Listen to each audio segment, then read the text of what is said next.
Feels like we do it pretty much every single episode, even though I never intend to. But today we are going to focus an entire episode on the 2025 NBA draft class. And joining me will be one of the brightest minds in the entire fantasy space, but also arguably the dynasty GOAT, if you will, in Matt Lawson. He'll be joining me here in a few minutes, and we will be talking about what this class is. Who are the players to target? Who are guys that Matt is higher on than maybe the rest of, I guess, kind of consensus boards are. Players that are going to be better for fantasy than they are in real life. The guys that you want to target, whether you're doing a dynasty rookie draft or you're starting up a new dynasty league here within the next few weeks or few months, whatever that may be. There will be a lot to talk about. But before we do that, I just wanted to remind you guys that BetOnline is the world's most trusted betting platform and your number one source for all your sports betting action. We have baseball season in full swing. We have the NBA playoffs. We have the NHL playoffs.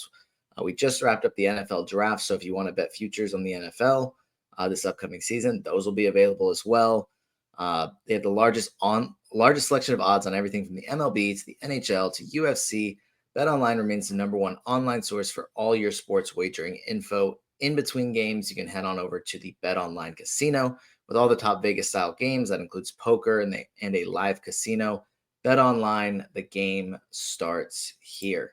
Okay, let's go ahead and talk about the 2025 class, which is going to be a lot more exciting than the 2024 class, which hopefully means a lot of fun discussions and a lot of teams excited about winning the lottery, as opposed to being like me last year and being like, oh my gosh, of course, this is the year that my team wins the lottery, because it was just one of those drafts. This one should be a little bit better, a little bit more stacked at the top, especially. And joining me to talk about it is Matt Lawson. Matt, how are you? No, I'm doing great. I'm thrilled to be here. Excited to be on the Young Man Squad. Really been enjoying the show so far. And we're in Dynasty season. I mean, this is the point of the year where all those fantasy seasons are over. People are shifting to off-season mode, but that's where dynasty managers thrive. We're getting into the rookie draft class. We're thinking about how rosters are going to shake up into the 25-26 season. And we're trying to sort through everything that just happened in the NBA season and continues to unfold in the playoffs and what it means for the future of young players and old players alike for dynasty leagues. I love it. I think this is the point of the year where you can really separate yourself as a dynasty manager if you can know the new draft class better than anybody else, if you can understand where roster construction is headed for various teams, and if you can just not get locked into what we just saw and instead see where the ball is headed, not where it was. And that's what we're going to be able to help you to be able to do. And that starts with really understanding what this 2025 NBA draft class looks like. 100%. And I think like you said, it's a good time to do it, partially just because the regular season just ended. And by the time that everybody's ready to talk about the draft and what teams will look like, you'll have forgotten the way that some of these teams ended the season. Obviously, the playoff teams are more fresh on your mind, but if we're talking about the last 2 months of Utah Jazz basketball, we need to kind of understand what that meant in March and April and what was real. I guess the answer here is that not much of it was, but I guess trying to understand how the lottery is going to play into these teams' futures as well. And that'll be coming up on May 12th, I believe. And then we will have a little bit more clarity as to where Cooper Flagg is going to end up. We'll probably end up talking about Cooper Flagg last, just as a nice bow on this episode. But one of the more polarizing players, I think, in this class that is probably going to be even more polarizing for fantasy basketball is Ace Bailey. You have people saying he is a consensus, like easily a top 3 talent. A lot of NBA players have said that they see him as the best talent in this class. And I think the shot creation or just the contested shots that he hits is a lot of fun. And you need a lot of championship teams have that guy that can hit those tough shots. You have, the Celtics won it last year. They have 2 of those guys at least in Jaylen Brown and Jason Tatum, just those wings that hit those tough shots and can play defense. How do you view Ace Bailey as a prospect and then also in fantasy? So I always like to look at prospects from a few different lenses because I think we can kind of get lost in counting stats to be able to say, well, this guy is going to be a good prospect because the counting stats look good. He's going to be good in fantasy because the counting stats look good. And Ace Bailey is actually really kind of an unusual fantasy prospect and real life prospect in that way. obviously, the Hoopers love him because he's the kind of guy who is going to try to make every contested shot that he can. He does make a lot of them. He's got size, he's got athleticism, and enough of a handle to be able to get to some of his spots, to be able to take shots and make shots at an elite level. There's the rebirth of the mid-range game in Ace Bailey, something that we don't see that often, even in college basketball now. You saw a lot of mid-range attempts, some of the most in the entire country from Ace Bailey at Rutgers this season. Now, from a fantasy perspective, I expected coming into looking at Ace Bailey that I wasn't going to like him as much as I ultimately did. I think there is more here from a fantasy stat set than I expected, because he's likely to be a plus producer in points, three-pointers, and rebounding. The rebounding rate is actually pretty strong. I think that bodes well for him.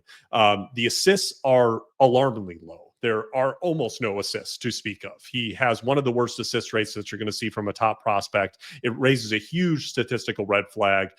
As someone who's kind of a spreadsheet monkey, I look at that and immediately I am repelled at the idea of a prospect at this level who does not pass the ball at all. Is he capable of doing it? Sure, there are moments where you see it. And honestly, it's sometimes watching Rutgers this year, I couldn't blame him for not wanting to pass some of his teammates. Dylan Harper was great. That was about it. This was an extremely poorly constructed roster. And even when the ball was passed to some of these Rutgers players, they had no ability to be able to hit shots, even if Ace Bailey was getting double teamed.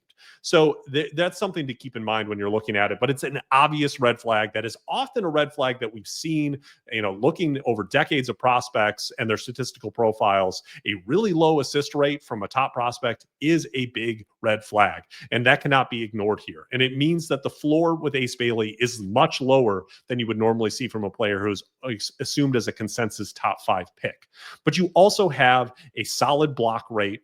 The free throws got a little bit better as the year went on. It's still a little bit of a weakness, but overall, I think this is the kind of fantasy player who could have top 75, top 100 fantasy seasons with this kind of stat set if he got the minutes to do it. He has the frame and the athleticism to be a good defender. He looked lost at times as a defender, or at least disinterested, but there were also moments where you could really see how it could work. And I see Ace Bailey as the kind of player where the floor is probably looking something like a Harrison Barnes, Andrew Wiggins at what he has kind of become, where the NBA body is there, and there are only so many guys who can hit shots, have this size, have this level of athleticism, and they're going to be starters long-term in the NBA because they check all of those boxes. If he can just become a competent defender and he can continue to hit shots at we'll see if he's 6'8", 6'9", 6'10". I think 6'10" might be a little generous, but that's enough size that he should be a long-term wing power forward in the NBA and to be able to have a long career. That's a decent floor, but it's not what you're exactly looking for from a top 5 prospect. The ceiling, okay, he figures everything out.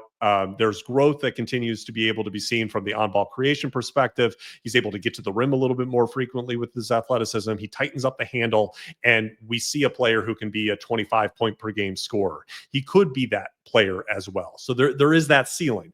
I lean a little bit more towards this is a guy who's going to be a long-term starter and a solid fantasy player. I don't see that star outcome to be as likely as some, but I'm really interested to see his landing spot, because I think that's going to be so determinative of where this goes, because this is a prospect who, if he gets into a team and a organization that develops players, that really pulls out the most from them and teaches them to play in a winning role, and he embraces a winning role on a team that doesn't just ask him to go get as many shots as possible right out of the gate, I think we could see him have the best outcome from his career.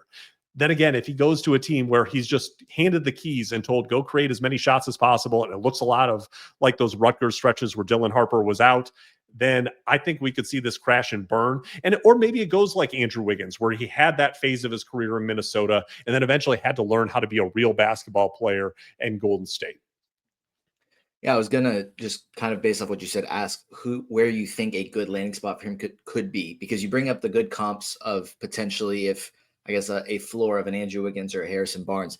Ace Bailey won't turn 19 until August. He's a young player that has been just having, I guess, free range to probably shoot the ball his entire life. How old does he have to be if he doesn't become that superstar or doesn't land in a situation where he's developed into a superstar? How long does it take him to kind of get the mentality of, okay, like maybe I'm not going to be a 25-point per game scorer? He's already gotten the Kevin Durant comps. It seems like every season, or at least every other season, there's somebody that hits mid-range shots and it's oh, this guy's Kevin Durant reincarnated. You got to get him in the draft. And of course, that's an unfair expectation. So where do we kind of operate with Ace Bailey? Where do we want him to end up in a good situation where a team is going to take the time to say, hey, we want to put you in a position where you're going to be a 25 point per game scorer, but also we want you to be in a position where you're doing that in the playoffs? Yeah, he would actually be an interesting fit in Philadelphia because there's just not enough usage for him to be able to just come in and be the guy immediately. Even if Joel Embiid has limited availability, you're still dealing with a team with Tyrese Maxey, Jared McCain, Paul George, and he's just not going to be handed the keys the way that he is if he goes to Utah, if he goes to Washington, and if he goes to Brooklyn. That's not going to happen. Toronto would also be interesting from that perspective because suddenly you're dealing with the overlap of him and Brandon Ingram operating in the same spaces. I don't think that's going to work. I don't know how that's going to work, but it's a distinct possibility that you could see Toronto move up into the range where that is a new addition to a roster that already is a little bit clogged from that perspective. San Antonio is interesting because they obviously would benefit from continuing to just have more shooting around Victor Wembanyama, and they have Victor Wembanyama already, so there isn't the need for him to be the guy, but you could certainly see how that team could try to mold him into a winning player that's complementary to Victor rather than being the one ace shot creator on a team like he would be on some of the teams who have the top lottery odds. I think the Philadelphia versus Brooklyn situation for basically any prospect in this draft is one that I've just been thinking about. It's just so interesting because if you end up with Philadelphia leaping up into the top 3 and getting one of these top guys, they're adding somebody to a playoff team that's, unless it's Cooper Flagg, probably not going to start or is going to play a limited role, but probably still a significant role. And it may end up being that Warriors situation of, hey, we have this guy we got in the lottery, and we're going to try and develop them while also trying to win games at the same time, kind of the second timeline or 2 timeline kind of thing. Whereas Brooklyn, if they drafted Ace Bailey, he is all of a sudden the franchise cornerstone. If they draft pretty much anybody in this draft, they all of a sudden become the franchise cornerstone, and that's who this team is building around. So I think just what we see year one from a rookie that gets drafted by Philly versus gets drafted by Brooklyn is just going to be a very interesting outcome.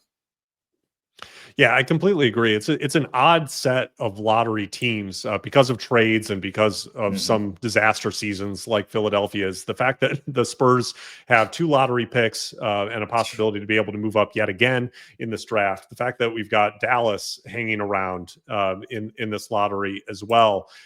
Not necessarily locations where I want to see top prospects go for different reasons, but you could have teams that are completely bottomed out getting these top picks, or you could have some teams that already have quite a bit in the cupboard. Houston being able to move up from Phoenix's pick. There's a lot on the table here that's really interesting.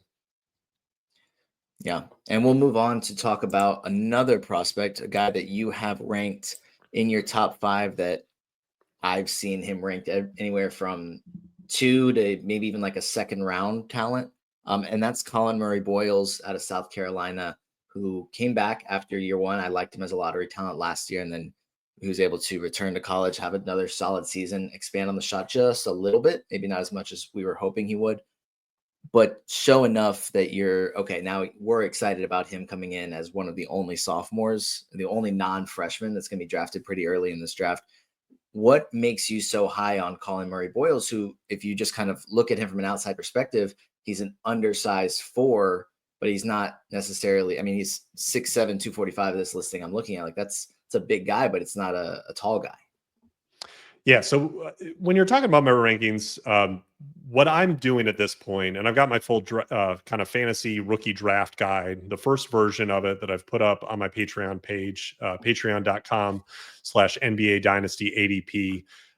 And when I'm doing this, and this is a process that I've done now going back through old drafts, I think back to a couple decades at this point, to be able to figure out what projects fantasy success, what projects real life success. Colin Murray-Boyles checks so many of the boxes for a fantasy stat set that is going to have immediate per minute production in the NBA. And when I'm looking to be able to rank players for fantasy purposes, for dynasty leagues, the number one thing that I want to see first is, if this player gets minutes, what is it going to look like from a fantasy perspective? Are they going to immediately be filling the stat sheet to the point that you're getting those fantasy numbers, regardless of whether they're in a lower minute role, a full starter minute role? And then I'm looking to see what kind of prospect this is from a real life perspective. Are they a winning basketball player? Are they going to be able to develop into a big minute starter role? Colin Murray-Boyles, the reason that I have this level of confidence in him is two things. First, the fantasy stat set. We're talking about someone who could be a 5-category player, giving you solid plus production and field goal percentage,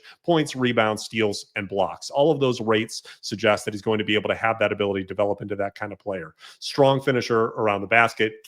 Was able to, despite his limitations in shooting, be able to still be an extremely productive offensive player for a South Carolina team that had nothing around him in a very, very difficult conference, arguably the most difficult conference in the country in the SEC. With Murray-Boyles, the second calling card, the reason that I have him so high in my rankings, and I think that he should be a strong dynasty asset for us, is the defensive ability. This is going to be what gets him on the court, that keeps him on the court. When you see someone like a Tari Eason or the Thompson brothers right now, yes, there are limitations to what they can do offensively, but they destroy worlds when they come into the game. They are able to completely take over basketball games with their ability to be smothering defensively, to be able to be disruptive and create chaos off the ball. That's who Colin Murray-Boyles is. So when we're thinking about comps, and what does this look like? How does this play out to be a success? One of them that I thought about recently is, what if Jonathan Isaac stayed healthy? What if that level of an ability to be able to come in and immediately take over a game from the defensive end and develop what he was before he got hurt offensively? You were starting to see some of that come together. I think there could be more from a playmaking perspective there. Some people make the Draymond Green comparison, which I always find to be a little bit problematic because Draymond is kind of a one-of-one in NBA history. But there's a little bit of that here because he does have passing vision. He does have a little bit of a passing vocabulary that suggests he's going to be able to rack up assists and be a contributor passing the ball in the NBA. And I think that's going to have to be part of the calling card for Colin Murray-Boyles, that he's going to need to be able to do to operate in the dribble handoff game, to have some ability to be able to help on the offensive end and not just be a guy who is a plus defensive player who you're kind of hiding offensively. Are there risks here? Absolutely. But the other part of the reason that I've got him at number 5 is because I think there's significant questions. We already have questions about Ace Bailey. We have some degree of question about how big of a star VJ Edgecombe can come.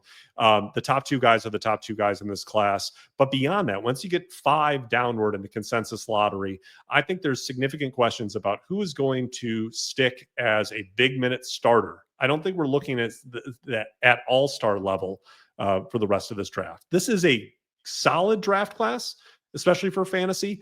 It is not like the 2021 draft class. It is not at the fantasy level where we're going to be getting 4 or 5 star fantasy players out of it. I think we're going to have some very good fantasy players below the top tier here, but we're not going to be having that star talent. So I'm looking for where those kind of star role players could be. The guys who can be, have a long prime as an NBA starter and have that per minute fantasy production that really pops. Colin Murray-Boyles tops that list. And I see in some archetypes of other players in the NBA how he could kind of fit into a mold that sticks in the NBA and becomes a long-term starter.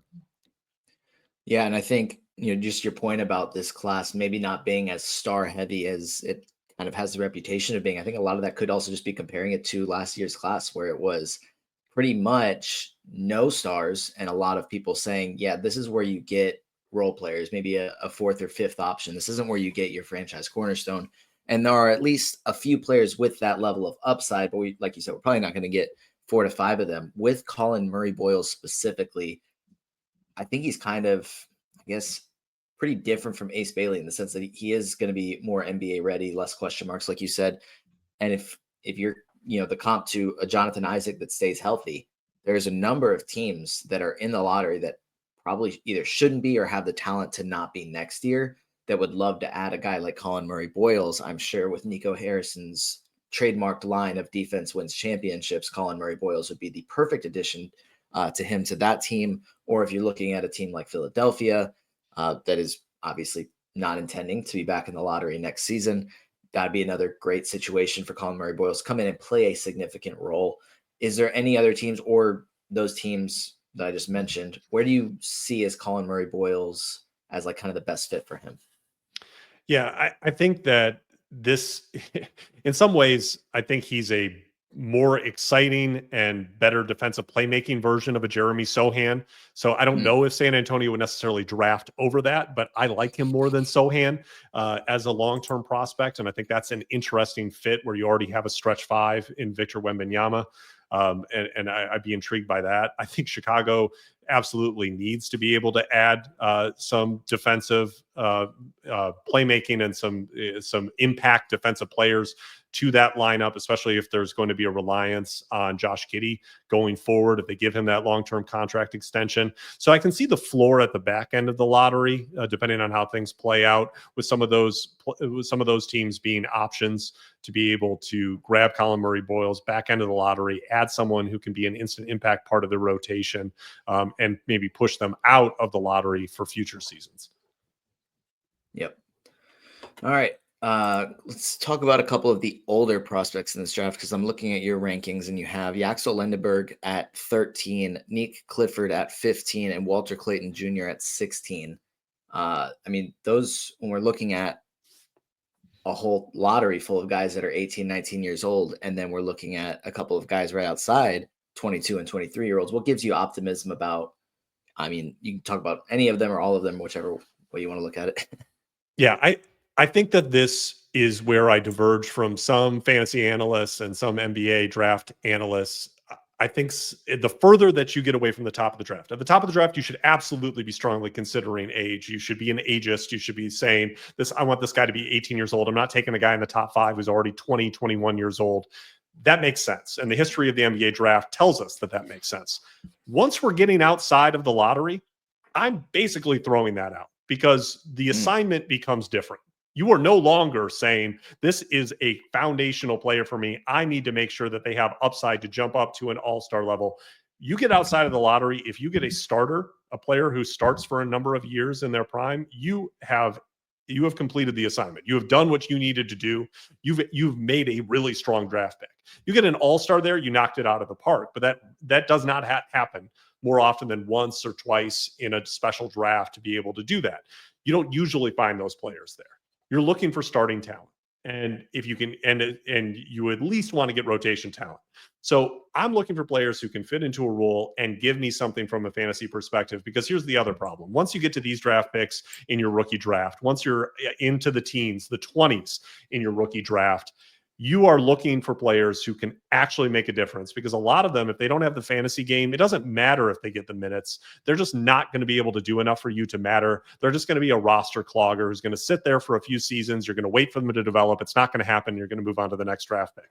So the players who jump up here, and the players who in recent memory have jumped up here and who've kind of sat in this position in my rankings, someone like Tari Eason a few years ago, he was not considered to be a lottery pick, but he was at the very top of that non-lottery portion for me in my rankings because the fantasy stat set was there, and that is translated immediately. Alperen Şengün was someone who was not considered a lottery pick in his draft, but if you broke down his stats from the Turkish league, especially from a per possession perspective, he was off the charts for fantasy stat set. And these are the players who can make a massive difference in that regard. Right here, when you're looking at Yaxel Lendeborg, played for UAB this year, you're talking about a Jalen Johnson style stat set and that kind of body as well. Someone who can handle the ball, has the ability to be able to run the floor, and also be able to contribute some of those big man stat categories on top of it, some point forward ability. It's a question right now whether he's going to go in the first round or not. I think he's going to go through the draft process. He's committed to go to Michigan in the transfer portal to be able to take over that role that Danny Wolf had this year with Dusty May if he does not go to the NBA. But it sounds like he's leaning toward going to the NBA if he can get a guaranteed first round deal, because the money is just better than an NIL deal, even a big NIL deal, which he has waiting for him at Michigan. It's going to be better to be able to get that guaranteed 4-year rookie scale contract. So that's going to be the big question for Lendeborg. But if he is in this draft, this is someone who not only would I just have at number 13, I could see him creeping up even higher than that, because a lot of the prospects that are kind of consensus lottery picks in this draft, I like them. for fantasy, they don't have that potential to be able to jump up to being a fantasy star. Lendeborg, if it all translates, the highest end outcomes are similar to a Jalen Johnson. This is what you're looking for in fantasy, someone who fills that stat sheet completely. He does that. And I think there's the talent there that you could see those high-end outcomes come to fruition. And even if they don't, even if he's just kind of a rotation guy, there's enough per minute fantasy game there to be able to make a difference and to stick on a fantasy roster. Those are the kinds of players that I'm looking to be able to grab. And that's also true for someone like Rasheer Fleming, who I think can be a really good role player in the NBA. The stat set, the defensive playmaking is there, the high steal rate, the high block rate, hit threes at an exceptional rate this year. And that's the big question. Can he hit threes in the NBA? Was that a flash in the pan for the single season? Or is he going to be a guy who's going to be able to hit threes throughout his NBA career? If he can do that at his size and contribute that kind of defensive playmaking, he's going to be a fantasy star as a role player for us in the NBA. Those are the kind of players that I'm looking to be able to add in this portion of rookie drafts, because if they hit, it's going to hit big. Definitely. And I think a lot of the teams that are also selecting in that same range will probably be making those same considerations, because like I had mentioned previously, there's a couple teams in the lottery that are not anticipating being in the lottery next year, that weren't anticipating being in it this year because of injuries. But there's also a lot of teams kind of in that middle of the draft range that could be definitely using a player of that caliber, even if they are an older prospect. Just kind of looking at the draft right now, like OKC is picking at 15. I'm sure they'd love to add a player that's ready to help them win now, though it is also OKC. So who knows, they may add some flyer on an 18-year-old just as an upside guy to kind of continue to develop that way as well. One of the guys that you just mentioned there that I've been very excited about and very intrigued by, that I'm not seeing the same, I guess, appreciation for, or same love for, for some other dynasty analysts. You have him at 20, and that's Danny Wolf. How do you kind of feel about him? Because he was obviously a 7-footer that can shoot and pass, but was turning the ball over quite a bit. So how do you kind of see that translating into the NBA? Do you see him as a high ceiling, low floor kind of prospect? Yeah, with Danny Wolf, and I've watched every one of Danny Wolf's games. I'm a Michigan grad, a Michigan fan, so very familiar with both the highs and lows from Wolf this year. I like Danny Wolf. I think that he's a player who's improved dramatically across his college career, starting at Yale, transferring over to Michigan this past year. And it wasn't a given that he was going to play the role that he did for the Michigan Wolverines this year. That was something that kind of developed once they brought him in, and they saw how devastating it could be to be able to have Vlad Golden, kind of more of a traditional center, come up and set a screen for a 7-footer like Danny Wolf, who could handle the ball and drive to the rim. Teams, especially at the beginning of the season, had no idea how to be able to deal with that. And it was one of the most effective pick and rolls that you'll see in college basketball. Wolf is kind of an interesting fantasy prospect because it's obviously going to be somewhat dependent on what his role could look like in the NBA. You can't imagine that an NBA team is likely to be able to hand him the ball full time and say, you're going to be our primary guy, but he certainly can be a secondary creator. And that's what you would expect him to be offensively. And in addition to that, what makes him intriguing for fantasy purposes is that you have an elite rebound rate, a solid block rate, while you're getting those assists on top of it. And there aren't that many players in the NBA who give you that kind of stat set. He's one of the few who could. Talking about guys like Alperen Şengün, Domantas Sabonis, even Nikola Jokic, those are the elite levels of it.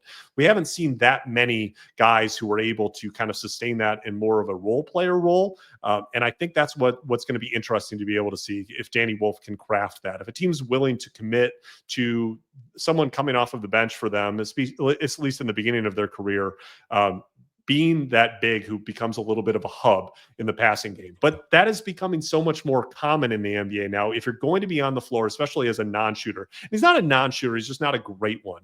You need to contribute as a hub to be able to run dribble handoffs, to be able to pass from the elbow, to be able to take advantage of the matchups that you have in the passing game, to be able to create some advantage, to be able to swing the ball for 3-pointers.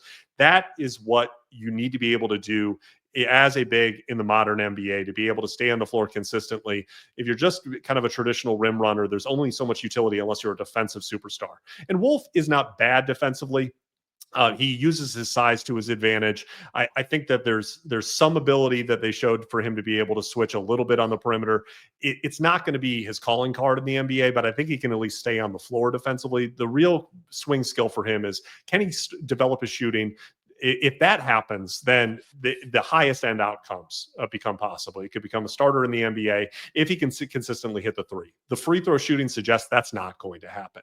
But this is a guy who's 21 years old, and there's still potential for him to be able to grow in that area. But I'm super intrigued by Danny Wolf. Cannot wait to see the landing spot and what kind of organization brings him in and what their plan is for him. Yeah, definitely. There's a few of those skills that you just struggle to teach, especially for a 7-footer. Just the passing ability just makes him so unique that if he's able to space the floor even a little bit better than he did in college, there is definitely a role for him. I think it is kind of interesting, your point about just needing to be a bit of a hub on offense. And I was trying to think of 7-footers who are really good passers, but aren't necessarily stars. And there's just not a ton that I can think of right now. Maybe I'm just totally drawing blanks on them. But like the guys you mentioned of Jokic, Şengün, Sabonis, I mean, Marc Gasol did it for a while. And then even into the later portions of his career was still able to do that despite not being the same player that he once was. But I don't really see 21-year-old Danny Wolf's comp being late season Marc Gasol is very interesting. So I don't know. How do you kind of see that? Well, so it has taken some players from kind of the fringe of NBA rotation into being starters. So Isaiah Hartenstein would be a really good example. Yeah. We saw the flashes early on in his career as he's bouncing around from location to location. When he got opportunities, you saw the playmaking. And it suggested that there was more to him than what he was getting the opportunity to be able to show. He especially showed it with the Clippers during a brief tenure there. He didn't really get used in Denver, despite having, some of those flashes of a Nikola Jokic stat set. And that's why Oklahoma City targeted him, because they could get the size that they needed from the position to be able to boost their rebounding, but also to be able to continue the flow of their offense, because he's not a guy who you can't just hand the ball out on the perimeter and he can't do anything with it. He can still make a couple of dribbles and a good decision. He has an ability to be able to see the floor. So while people were worried, this ruins the 5-out spacing that they were developing. No, if these players have an ability to be able to have some gravity, to be able to handle the ball a little bit, to be able to pass a little bit, to be able to contribute in the dribble handoff game, they can keep the flow of the offense going. I think Wolf can at least be that. And that makes it interesting for him to be able to continue his progression and development as a player.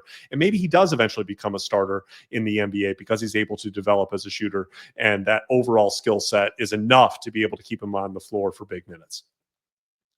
And talking about another center in this draft, probably the first center that's going to go off the board is Khaman Maluach from Duke, who is a bit of a raw center that I thought moved pretty well on the perimeter when he was kind of forced into switching onto guards.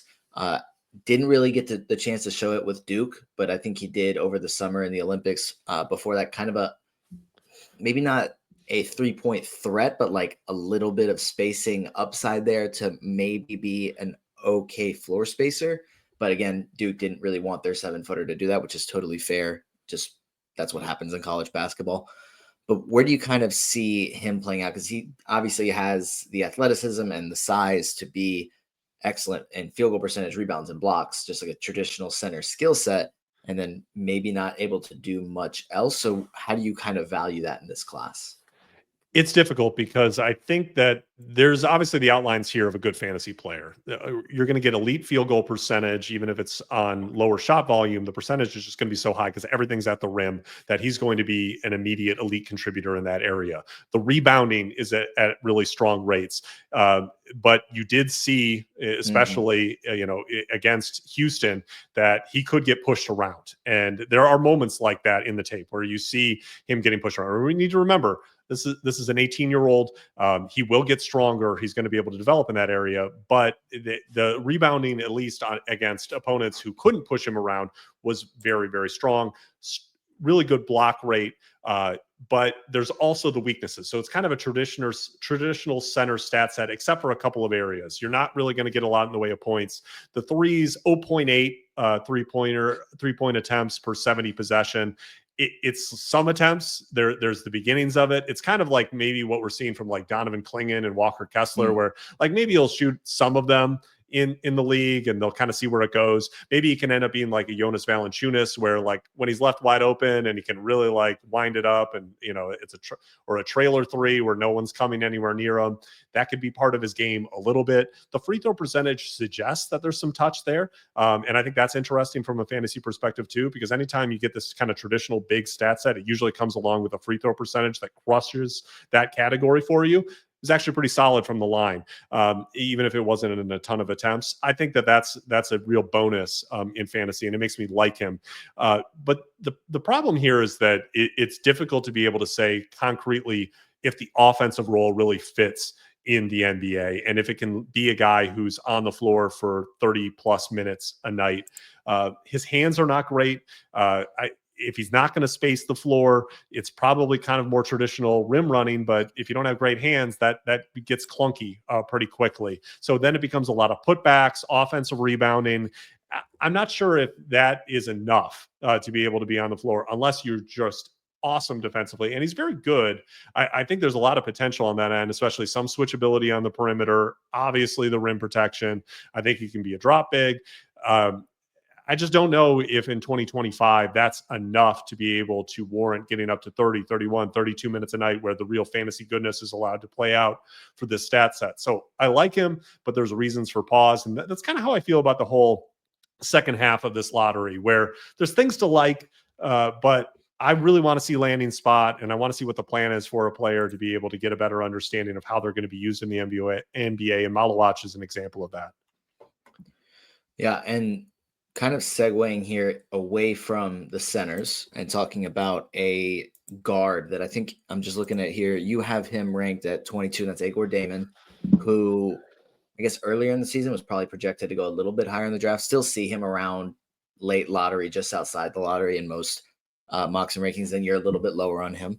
I think he is kind of an intriguing prospect because the idea of a 6'9" ball handler is obviously a lot of fun. But at the same time, he had a pretty poor season, and then I thought he had a pretty good March and was pretty successful in the tournament, which I guess maybe redeemed him as a prospect a little bit in the eyes of at least some, at least me a little bit. I was willing to give him more of a chance of being a late lottery guy. What has you a little bit lower on him? Yeah, the problem with Egor Demin is that you watch him and immediately you see this is maybe the best passer in this entire draft class. Really, really exciting playmaker, good size.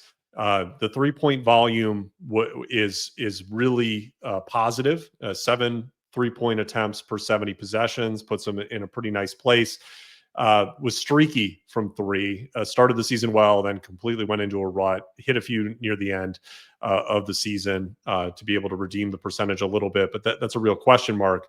The problem is once he gets inside of the 3-point arc, there's really almost nothing offensively available to him. And in half court settings, it looks like he does not have a plan to be able to score the basketball, an inability to be able to score at the rim, nothing really in the mid range. And I think he needs time. I think he would actually be someone who would benefit quite a bit from another season before going into the NBA. I think that it's going to be really difficult for him to be able to score in the half court the way that his skill level is developing right now. And I don't necessarily see enough from a shooting perspective for it to be able to work. So some team might be willing to be able to develop that raw potential, seeing the frame, seeing the passing ability, and give it a shot. But in some ways, this is kind of like the worst of Josh Giddey. And you've seen that comp to Josh Giddey. This is kind of like the really bad end of it. And that's my concern, that this could go south pretty quickly, despite the assist rate, despite the potential to be kind of like the modern big NBA playmaker, tall, being able to distribute the ball that a lot of teams are looking for. I just don't think there's enough there driving the basketball and finishing at the rim for him to be successful in the NBA offensively right now. And then one more guard before we talk about Cooper Flagg, and that is Jeremiah Fears from Oklahoma, who I see you have ranked at number 8. And I think that's probably a pretty fair ranking just in comparison to other, I guess, consensus boards or whatever. seen him a little bit higher, a little bit lower. To me, I love the flashes of the upside. I think he has that kind of star scoring guard upside. The rebound assist numbers I thought were pretty good in college, but it's how does that translate to him actually being a star, or is he just a high volume scoring option that doesn't actually play that well in a category fantasy league once he's in the NBA? How do you kind of see that playing out for him? I like the stat set for category leagues because obviously a strong scorer at 18 years old in the SEC played a lot Hmm. better in non-conference competition for a very weak non-conference slate for the most part for Oklahoma. Struggled a little bit more in conference play, but came on a little bit stronger near the end. And that's to be expected. This is a prospect who reclassified, would have been part of the 2026 class, but shifted to be in the 2025 group. And it's understandable that being handed the keys fully to an SEC offense and being told run the whole show, which is what he was at 18 years old, is a difficult task. He lived up to it for the most part. I think he can be a plus contributor in 4 categories: points, assists, steals, and free throw percentage. The 3-point volume is not where you want it to be. And that's kind of where I begin to have some questions, because he's not the biggest guard. If the 3-point volume isn't there too, you need to be really special otherwise in the NBA for it to be a primary on-ball creator.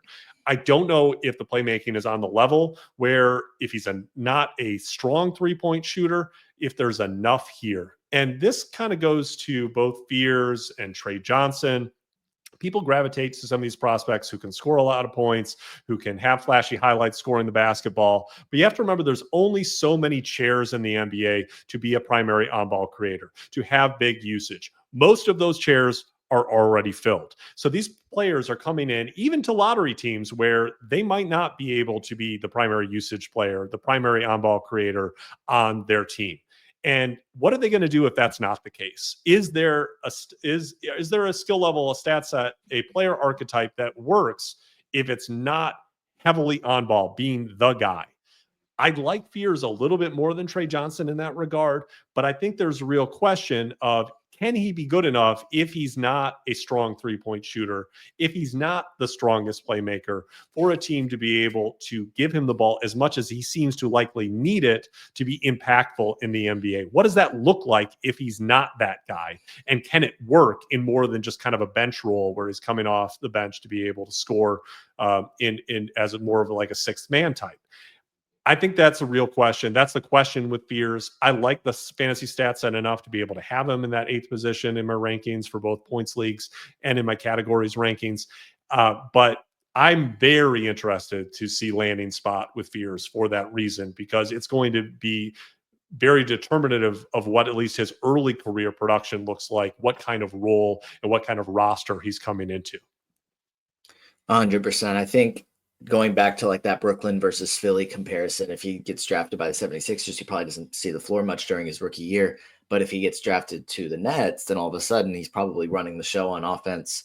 And they're going to be adding, unless they make trades, 4 other rookies along with him. So it's like a nice little young core for them to start to build out the framings of a young core that could eventually get that team back to the playoffs. But it's obviously going to take quite a bit of time for that to happen. But uh, what we see out of him from in year one is probably going to be very inefficient, which is what we see, I think, a lot with rookie guards. So actually, just kind of on that subject, before we talk about Cooper Flagg, we've seen that a number of times recently. I think Scoot Henderson's the most recent example of a guy where we're like, hey, that we think he's gonna be very good, struggles early on. Guys, point guard's hard to play in the NBA and then continues to develop. Now, Scoot hasn't gotten to that point where he's reached the heights that we thought he would. But I mean, if we look at a fellow Oklahoma guard in Trae Young, who struggled a lot early on in his career and then pretty quickly figured things out.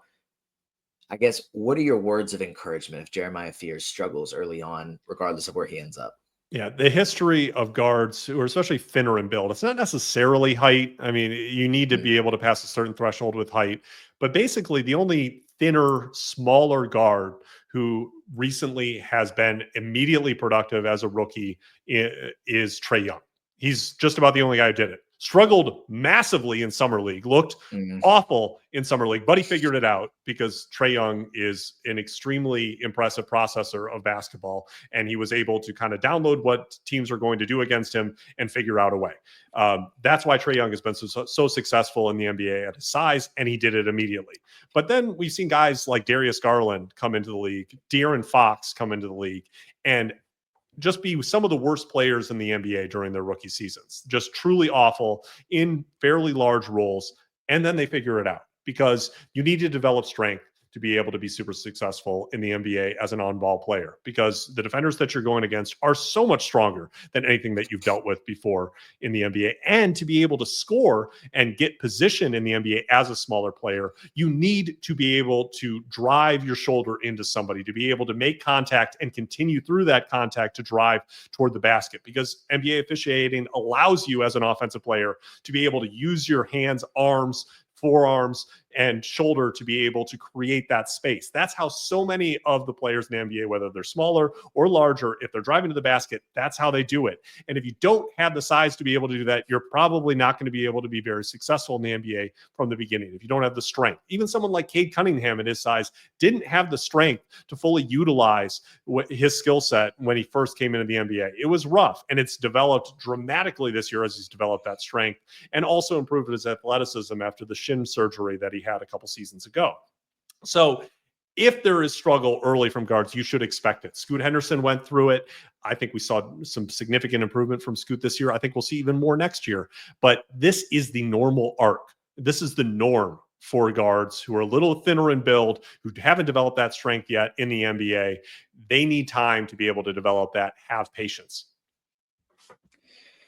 All right, let's get to talking about the generational prospect from this class that is Cooper Flagg, the prized possession that everyone was pulling the plug on their season for. We had teams tanking basically in January just to try and have a chance at getting Cooper Flagg to start building their team around. Frankly, you're not just trying to get him on your team. You're building your entire franchise around him becoming a star.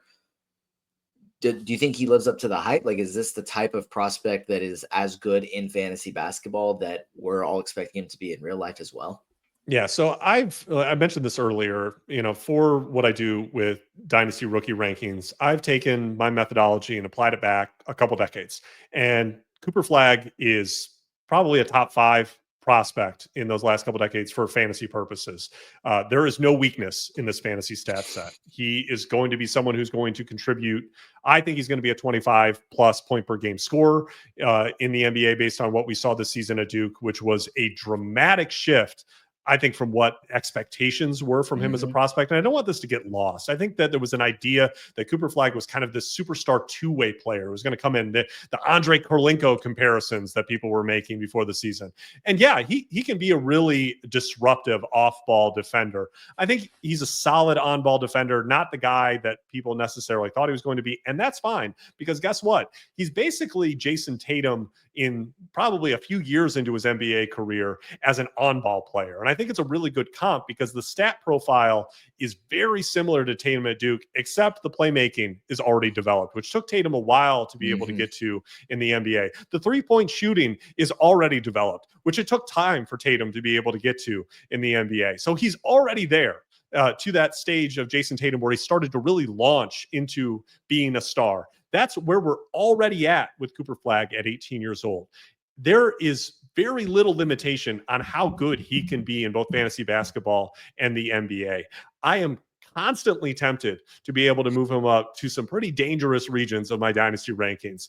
It is clear to me that he is at least in the top tier below the very elite guys. He's below. I think he's in that tier of guys where you're talking about the Cade Cunninghams, the Jason Tatums, the Anthony Edwards, Tyrese Halliburtons, Chet Holmgrens, that kind of range.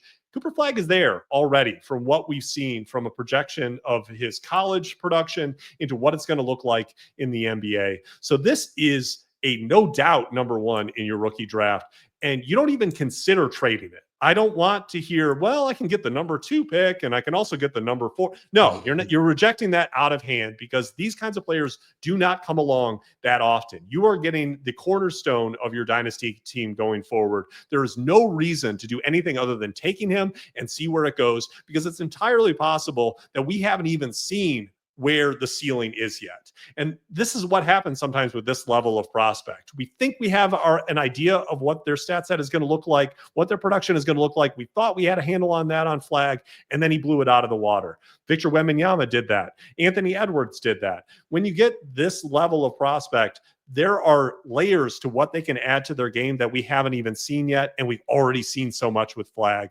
He is arguably a top 5 dynasty asset. This is exactly what you were looking for to be able to reboot your roster if you were lucky enough to be able to get the number 1 pick in your rookie draft. You take Cooper Flagg and you enjoy it because he's going to be an elite fantasy player. Yeah, I think that that hits on everything. I think the specific thing that may get lost in the shuffle is the playmaking. Like, he averaged 4.2 assists per game last year, but Duke also didn't have a true point guard starting in their lineup because they were comfortable with Cooper Flagg and the other, I guess, off-ball guards or wings that could also play make pretty well. Just having them as the ball handlers, as the lead playmakers. Cooper Flagg being able to do that at his size, at his age, in a tough conference with all of national media and every scouting report that he went up against is, we're focusing on this guy, and he was still able to play, make, and score, and defend, and rebound, and do everything at the level that he did.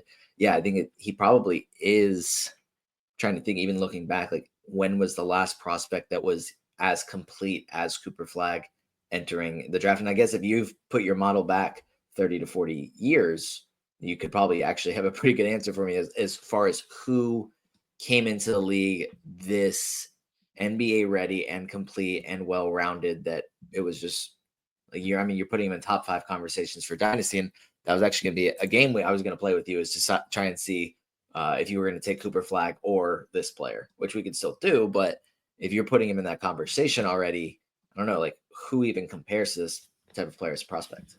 Yeah, when you're talking about players who had no real weaknesses, obviously Victor Wembanyama, I put him in the top 3 of Dynasty rankings immediately, him coming into the league, and it was because there really was no weakness. That was also true of Luka Doncic, and it went unrecognized because playing in Real Madrid, people just weren't aware of how elite that production was at his age, but there really were no weaknesses in the stat set coming up for Luka in his time at Real Madrid.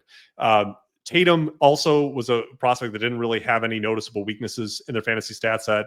And then when we're talking about elite prospects, Karl Anthony Towns and Anthony Davis and Cade Cunningham were all kind of around that level as well, coming into the draft, with some weaknesses in the fantasy stat set. So this is elite territory. The one other name that I haven't mentioned that is kind of in that conversation when you're running these projections is Zion Williamson. And I guess that's the reality, that you never fully know how it's going to translate to the NBA. There obviously were red flags with Zion. We saw his shoe explode and him get injured driving the ball at Duke. And everyone kind of said, well, maybe there's a reason we haven't seen a guy with this body play like this before. And that is kind of borne out. He's been awesome when available. He's been everything that I think we thought he could be when he's available on the court. But, he obviously couldn't hit free throws at Duke. There was the shooting limitation, the 3-point shooting.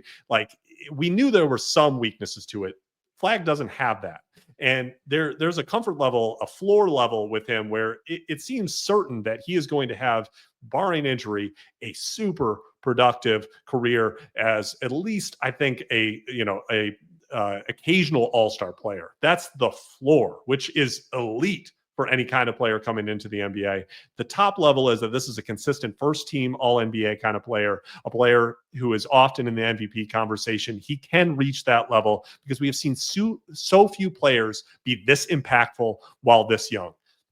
It is really, really special, and it's difficult to be able to, underplay it, because it just does not happen that a player is able to do this, especially when he didn't do this. The way that he played at Duke, especially offensively, was not the way he played at Mount Vernon. He was playing on an high school all-star team, and he didn't get to play this way. People did not think that he was going to have this kind of role. And when Duke and John Shire gave him a heavy on-ball role to be able to start the season, they had moments where it was a little bit clunky. The way that he figured it out, the way that he got better throughout conference play in the ACC, tells you everything about where this is headed. This guy is just scratching the surface. And if we're looking at just kind of put a bow on this, wrap this up, where he ranks, before we even know where he's landing in the draft, Would you take, I guess, a guy like who'd you rather have on your dynasty team if you had the number 5 pick? Say Wemby, SGA, Luka, Jokic went in a startup. Unless you would take Flagg over one of them, would you rather have Flagg or like Chet or Cade, Tatum, Mobley? Would you have Flagg over all of those guys? I think right now I have Cooper right there with Tatum and Cunningham. And I think it's really, it comes down to the fact that I've seen it with Cade and I've seen it with Tatum, Of and I course. know what I'm getting. And I think both of those guys are going to be extremely productive going forward. And I know exactly what I'm going to get. Um, with Flagg, there is the unknown, but everything suggests that he is going to be every bit of the fantasy player that those guys are going to be, that is going to be a perennial first round fantasy pick in redraft leagues. That's where this is going. So if you were to say to me, once those top 4 tier dynasty players are off of the board, I'm taking Cooper Flagg at number 5. I couldn't argue with you. I think that there's a very strong argument for it. There's the fantasy stat set for it. There's the fact that he's 18 years old and isn't going to turn 19 for over 6 months from now. All of this says that for dynasty purposes, this could be a top 5 dynasty player for a very long time. Absolutely. And that's going to do it for this episode. Before I let you go, Matt, what content do you have coming up that everyone should be on the lookout for? Oh, there's a lot coming. Over on my Patreon page, you can find it all. Some of it's freely available. You can sign up for a free trial, get everything for a week. Just check it out. It's patreon.com/NBA Dynasty ADP. And right now, I have just published my rookie draft guide, the first version of it. You're gonna find fantasy projections, stat projections for 176 prospects. No one goes deeper. No one's looking further to be able to find gems in your draft. If you have a deep league, or even if you don't, this method has consistently found players who end up emerging. It loved Keon Ellis a few years ago. It found Vince Williams before he popped last year. Adem Bona was a highlight. Like these are the kinds of things that jump out when you dig in the way that we do in this draft guide. And it's going to tell you who the guys to have on your watch list are, the players who can make a difference in fantasy when they get opportunity, even at the deep levels. And it's done a better job of being able to find players in the later part of the first round that end up being fantasy stars. I had Alperen Şengün before he was even being mocked inside anywhere near the first round. That was a guy that I was looking at and saying, I think this is going to be a top 5 fantasy player in this draft. And that was an elite draft for the 2021 draft. So I think that we need to be looking at this from the perspective of, we can know if these guys are good. This rookie draft guide is going to be able to tell you if they're going to be good in fantasy. It's going to give you an edge over your league. Go check it out. I'm going to have my first offseason dynasty rankings coming out in the next week. Some movement off of the last month and a half or so of the NBA season that I want to be able to project into the offseason and start getting an idea of where player values are headed as we enter the NBA offseason. And if you're into WNBA fantasy basketball, I've got a complete draft guide for that. You're going to be able to find redraft projections, dynasty rankings, a rotation and minutes projections, and rookie rankings that go, I think, 60 deep, which for a draft that's a third of the size of the NBA draft is pretty deep. So if you are looking to go all in, whether it's NBA, WNBA, want to understand this draft class, I've got something for you. Go check it out when you get the chance. Absolutely. Definitely give Matt a follow at NBA Dynasty ADP if you haven't already. And you're not going to find more detail-oriented content in the entire space. So definitely check out everything he mentioned. As you can see, just listening to him through this episode and hearing all the content that he has, it's the best out there. So definitely make sure to check that out. Check out his Patreon. And that's going to do it for this episode of the Young Man Squad Fantasy Basketball Podcast. And we will see you next time.